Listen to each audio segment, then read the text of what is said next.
एक गांव में माधव नाम का एक गरीब किसान अपनी पत्नी और दो बच्चों के साथ रहता था। उसकी गरीबी के कारण हर साल उसकी दिवाली एक बुझी हुई रात की तरह होती थी।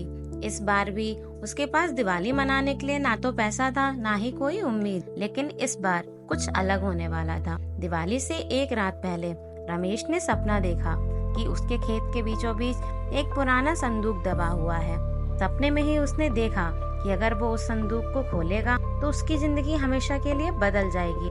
अगले ही दिन वो जैसे ही उठा, उसी उत्साह और उलझन में सीधे खेत पहुंचा और खुदाई शुरू कर दी। कुछ देर खुदाई करने के बाद वाकई में उसे एक पुराना संदूक मिला, लेकिन उस पर एक चेतावनी लिखी हुई थी, जो इस संदूक को खोलेगा उसकी किस्मत तो बदल जाएगी, लेकिन एक कीमत चुकानी होगी।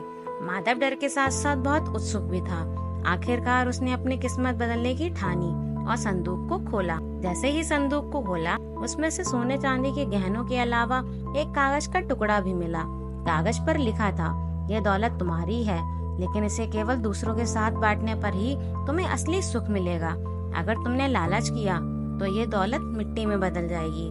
माधव के मन में लालच और डर के बीच जंग छिड़ गई। पहले तो उसने सोचा कि यह सब अपने पास ही रख लेगा, लेकिन फिर उसे अपने सपने की चेतावनी याद आई।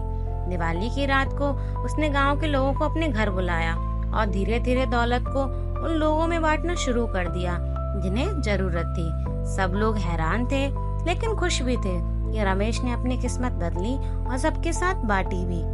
जैसे ही आखिरी सिक्का बांटा गया, माधव को एक अनोखी शांति का अनुभव हुआ, जो दौलत से नहीं बल्कि लोगों की खुशी से मिली थी। अचानक से उसके हाथ में एक और कागज का टुकड़ा आ गया, जिस पर लिखा था, तुमने अपनी दिवाली को असली खुशी से सजाया है। अब तुम्हारे पास कभी भी धन की कमी नहीं होगी। इस गरीब किसान की दिवाली की कहानी हमें सिखाती है कि असली खुशी बांटने में है, ना कि धन इकट्ठा करने में। क्या आपने कभी किसी की मदद करके खुद को खुश महसूस किया है? हमें कमेंट में जरूर बताएं। और ऐसे ही प्रेरणादायक कहानियों के लिए हमारे चैनल को सब्सक्राइब करना ना भूलें।